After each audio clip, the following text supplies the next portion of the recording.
اعوذ باللہ من الشیطان الرجیم، بسم اللہ الرحمن الرحیم۔ آج جی ہمارا دوسرا جو پیریڈ ہے یہ ہے اربعین حنفیہ کا، ٹھیک ہے؟ اور اس کے مؤلف کون ہے؟ فقیہ اعظم۔ فقیہ اعظم کس کو کہتے ہیں؟ فقیہ کہتے ہیں یہ جو فقہ جانتا ہو، فقہ کا جو ماہر ہوتا ہے نا اس کو فقیہ کہتے ہیں۔ اور اعظم ایک ہوتا ہے عظیم، عظیم کا معنی ہوتا ہے بڑا، اعظم اس سے بھی بڑا، بہت بڑا، ٹھیک ہے؟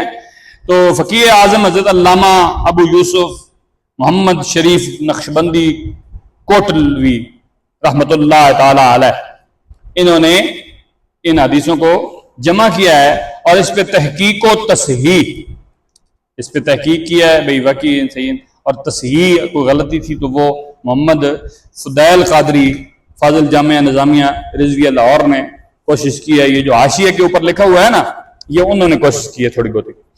چلو جی، بسم اللہ الرحمن الرحیم۔ مجتہد کی تقلید کرنا۔ اللہ، مجتہد کون ہوتا ہے؟ مجتہد وہ ہوتا ہے جو کوشش کرنے والا، کیا؟ جوہد سے نکلا ہے، جوہد کوشش کرتے ہیں۔ مجتہد جو کوشش کرتا ہے، کوشش کر کے کوئی چیز نکالے، کہاں سے نکالے؟ قرآن اور حدیث سے۔ کہاں سے؟ ہاں، وہ مجتہد ہوتا ہے۔ پہلی جو چیز جہاں سے نکالے گا وہ کیا ہوگا؟ قرآن، بولیے۔ دوسری چیز کیا ہوگی؟ حدیث شریف۔ تیسری چیز ہوتی ہے قیاس۔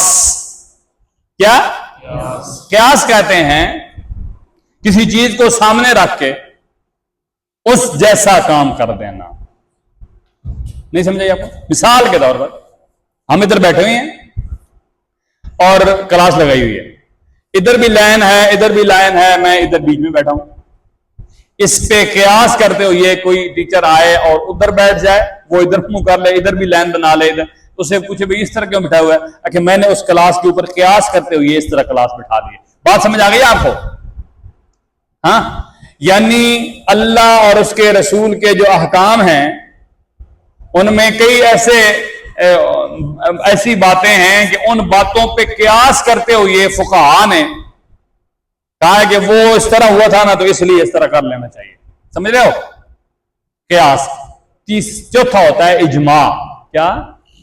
اجماع، بولو۔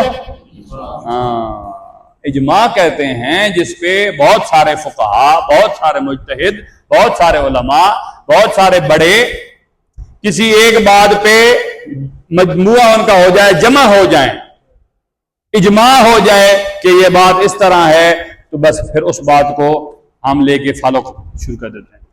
سمجھتے بات؟ تو مجتہد کی تقلید کرنا، مجتہد جو ہوتا ہے وہ اجتہاد کرتا ہے، اجتہاد کرنے کے بعد کوئی چیز آپ کے سامنے پیش کرتا ہے، ہمارا کام کیا ہوتا ہے؟ ہم اس کو مانتے ہیں، ٹھیک ہے؟ تو ماننے والے کیا ہو جاتے ہیں؟ تقلید کرنے والے۔ تقلید کرنے والے کو کیا کہتے ہیں؟ مقلد، بولیے۔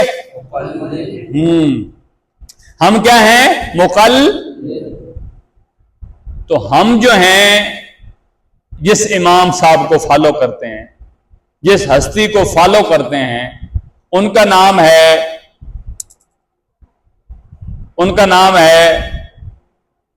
بتاؤ نا، نام میں نے پوچھا۔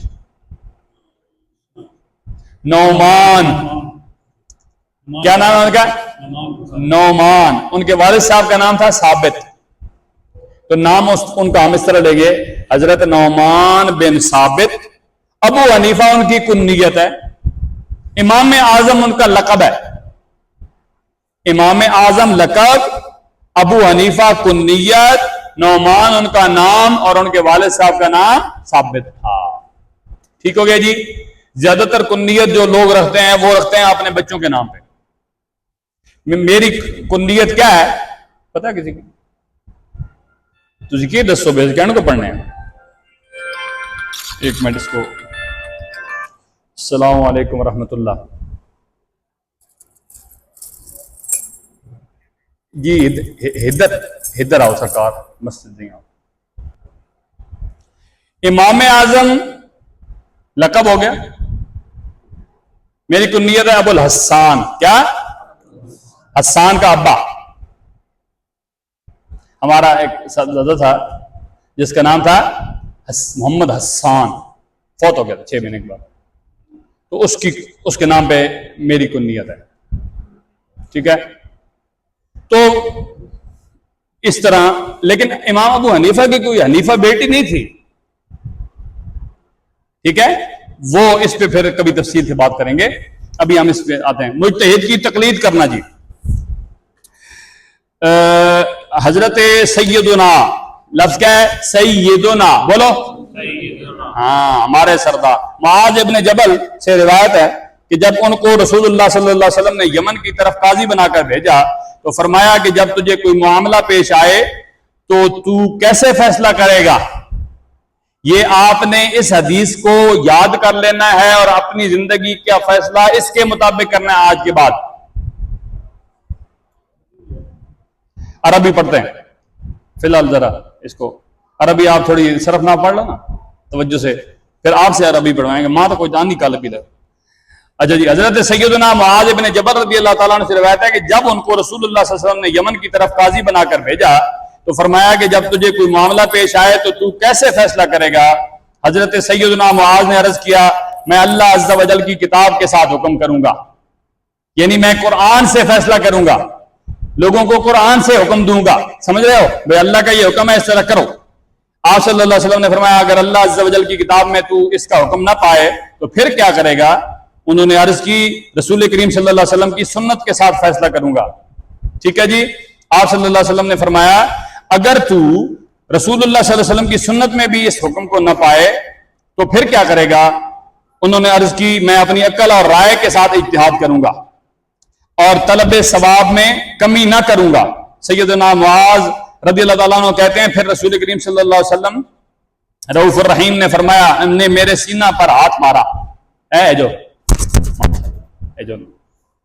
خوشی نہ، فرمایا الحمدللہ کہ اللہ تعالیٰ نے اپنے رسول صلی اللہ علیہ وسلم کے قاصد کو اس کی توفیق دی ہے، اس چیز کی توفیق دی ہے جس کے ساتھ اللہ تعالیٰ کا رسول راضی ہے۔ یعنی میں بھی یہ چاہتا ہوں کہ تو یا قرآن سے یا حدیث سے یا ایسی صاحب الرائے کی بات کو سامنے رکھ کے فیصلہ کر، اس میں ہماری رضا ہے۔ رضا لفظ رضا ہی ہوتا ہے، رضا ہی پڑھنا چاہیے۔ تو اس حدیث سے معلوم ہوا کہ استخراج احکام میں قرآن مقدم ہے، پھر حدیث، اور یہ بھی معلوم ہوا کہ قرآن کو کھینچ تان کر حدیث کے تابع نہیں کرنا چاہیے بلکہ حدیث کو قرآن کے تابع کرنا چاہیے۔ چنانچہ مسئلہ فاتحہ خلف الامام، فاتحہ خلف الامام کس کو کہتے ہیں؟ خلف کہتے ہیں پیچھے، فاتحہ سورہ فاتحہ ہو گئی، امام ہو گیا، یعنی امام صاحب کے پیچھے جب ہم نماز پڑھ رہے ہوتے ہیں تو سورہ فاتحہ پڑھیں یا نہ پڑھیں، اس کو کہتے ہیں فاتحہ خلف الامام۔ یہ مسئلہ جو کہ مقلد کون ہوتا ہے؟ تقلید کرنے والا، پیچھے چلنے، اور جو کسی کو امام نہیں مانتا اس کو کیا کہتے ہیں پھر؟ غیر مقلد، بولو ہاں جی، یہ یاد رکھنا ہے آپ نے، غیر مقلد۔ یہ جو اہل حدیث اپنے آپ کو کہلواتے ہیں، ہم ان کو غیر مقلد کہتے ہیں کیونکہ وہ کہتے ہیں ہم ڈائریکٹ حدیث کو مانتے ہیں، ہم اماموں شماموں کو نہیں مانتے۔ سمجھ رہے بات آپ؟ ان کے ساتھ ہمارا اور کوئی اختلاف نہیں، یہ اختلاف ہے بھئی آپ کو حدیث کہاں سے مل گئی؟ وہ تو آئی کوئی، یہ تو یہی لوگ ہیں نا جمع کر کے ایک ایک چیز اس میں سے استنباط کر کے مستنبط کر کے تو ہم تک پہنچائی۔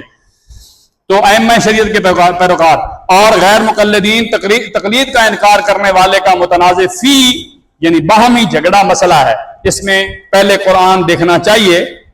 اللہ تعالیٰ قرآن شریف میں فرماتا ہے وَإِذَا قُرِئَ الْقُرْآنُ فَاسْتَمِعُوا لَهُ وَأَنصِتُوا لَعَلَّكُمْ تُرْحَمُونَ۔ بتاؤ کون سی غلطی کی ہے میں نے، جلدی سے بتاؤ۔ اوہ میں تو آپ آخنا پہ میں غلطیاں کٹو ہے بندے نے، وہ پترو حبیب صاحب اعوذ باللہ نہیں پڑھی اور میں نے قرآن کی تلاوت ویسے ہی شروع کر دی، تو تلاوت قرآن پاک سے پہلے اعوذ باللہ پڑھنی مست ہے، کیونکہ قرآن کے اندر آ گیا ہے کہ جب قرآن پڑھا جائے تو اس سے کان لگا کر سنو اور خاموش رہو تاکہ تم نہیں، یہ اس سے پہلے کیا ہے فَإِذَا قَرَأْتَ الْقُرْآنَ فَاسْتَعِذْ بِاللَّهِ، جب تم قرآن کی تلاوت کرنے لگو تو اعوذ باللہ پڑھو. تو ہم پھر اس غلطی کو درست کرتے ہیں. اعوذ باللہ من الشیطان الرجیم بسم اللہ الرحمن الرحیم وَإِذَا قُرِئَ الْقُرْآنُ فَاسْتَمِعُوا لَهُ وَأَنصِتُوا لَعَلَّكُمْ تُرْحَمُونَ. اور جب قرآن پڑھا جائے تو اسے کان لگا کر سنو اور خاموش رہو تاکہ تم پر رحم ہو سکے. تو ہمارا امام صاحب کا یہ موقف ہے کہ جب امام کے پیچھے ہم کھڑے ہوتے ہیں وہ الحمد شریف پڑھ رہے ہوں یا قرات کر رہے ہوں تو چونکہ وہ پڑھ رہے ہوتے ہیں تو قرآن کی آیت ہے کہ تم چپ کر کے سنو، تو ہمیں پھر سننا چاہیے. اس پہ اور بھی بہت ساری باتیں انشاءاللہ آپ کو بتائیں گے.